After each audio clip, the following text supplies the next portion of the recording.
Сайн байцгаана уу? За хадгалан зээлийн хошоо бол иргэд сайн дурын үндсэн дээр нийлээд тэгээд өөрсдийнхөө мөнгө өрөнгийг нийлүүлээд нэг нэгэндээ зээлдүүлдэг юм бичил санхүүгийн хэлбэр гэж ойлгоод байгаа шүү дээ.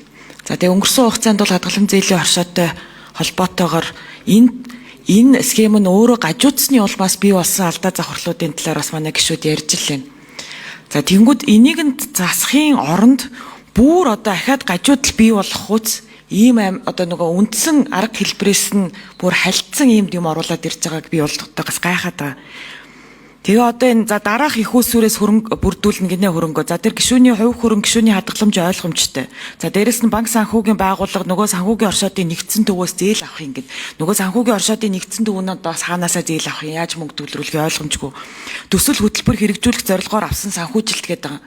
Энд чинь нөгөө анхныхаа санаанаас халиад нь шүү дээ. Тэр төсөл хөтөлбөр нь явдаг бол түүгээрээ одоо ингээд өөрсдийнх нь одоо нэг юм төрийнхөө бүтцээр юм уу аль эсвэл одоо тусдаа тийм бүтцүүдээр явах нь зүг байхгүй да. Түүнээс биш хадгалам зээлийн хоршоо гэд иргэдийн итгэлцэлтээр бий болсон сайн дурын нэгдлийг аваачаад бүр ингээд юм төсөл хөтөлбөр хэрэгжүүлдэг нэгж болгож байна гэдэг чинь анхных нь энэ санхүүгийн хэрэгслийнх нь тэр одоо утга санаа гажуудулж ийн ихлээрээ ахаал юм алдаа завхарлыг бий болгоно гэдэг зүйлийг хэлэх гээд байгаа.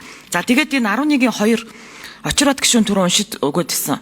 Сумын насанд хүрсэн хүн амын 50-аас дээш хувийг гишүүнээр илсүүлсэн санхүүгийн хоршоонд орон нутаг хөгжүүлэх зорилттой сан ашигт малтмал ашиглах хайгуул олборлолт хийх аж ахуй нэгжийн хандив тусламжийн мөнгө өрөнгийг шүлжүүлж тухайн сумыг хөгжүүлэх төсөл хөтөлбөрийг хэрэгжүүлнэ.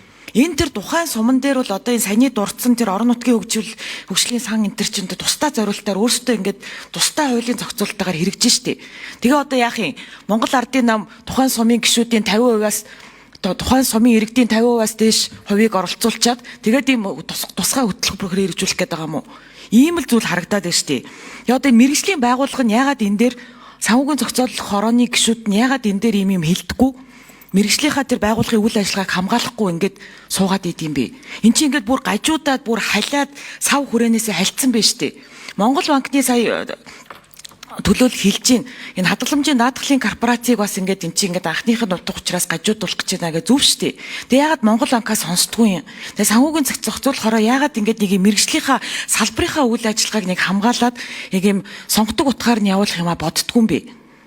Би санхүүгийн зохицуулахаараа энэ Монгол банкны төлөөллийг яг энэ дээр яг мэргэжлийнхэн нэмийг сонсомоор байна. 6 номер хариулъя.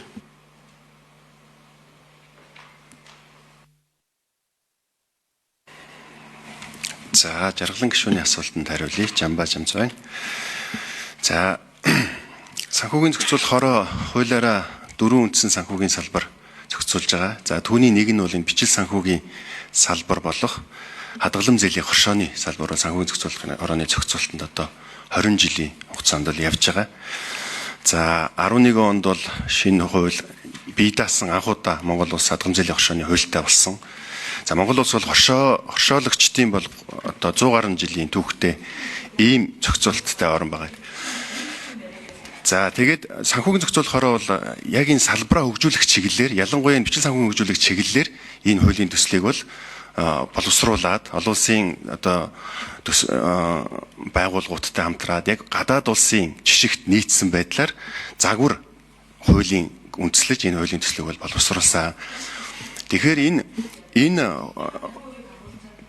одоо хуулийн төсөл бол яг энэ бичил санхүүгийн байгууллага түүний дотор энэ гишүүдтэй үйлчлдэг ашигын төлөө биш энэ институтийн одоо найдвартай хамгийн найдвартай санхүүгийн институт байх. Жижиг дунд бизнес эрхлэгчд хүртээмжтэй байх.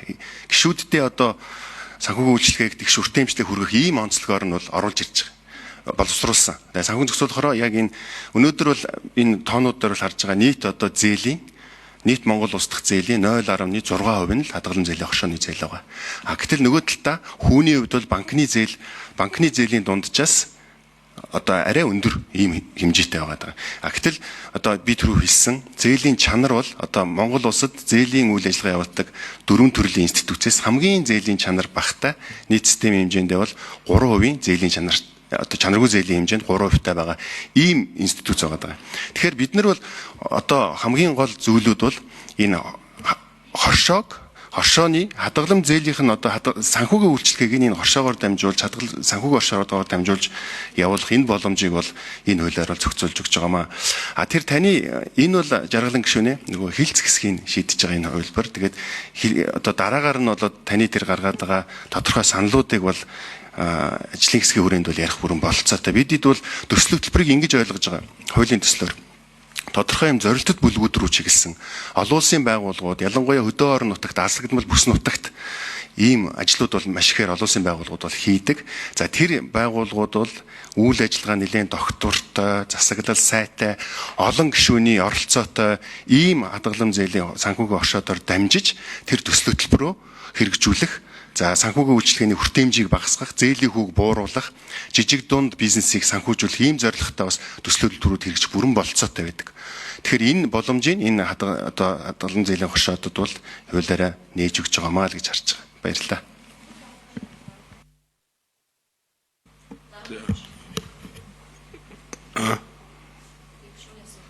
За өрнжээ гişүү.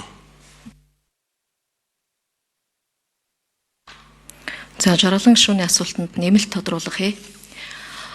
Хуулийн төсөл боловсруулж явах явцдаа бид бас амьдрал дээр хадгалам зээлийн оршоодод тулгарч байгаа хүндрэл бэрхшээлүүд, давуу тал боломжууд юу гэдгийг тэрийг бид нар юунд алдаад байгаа юм бэ гэдэг дээр бас судалгаа хийсэн юм байна.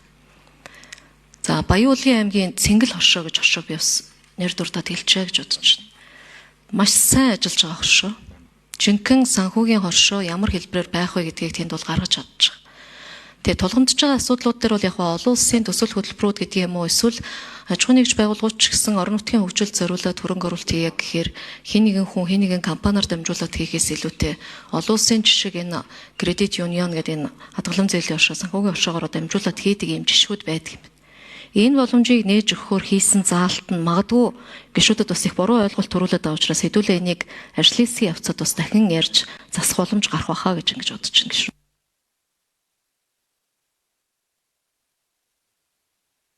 Монгол огноос хариулах уу? 9 номер.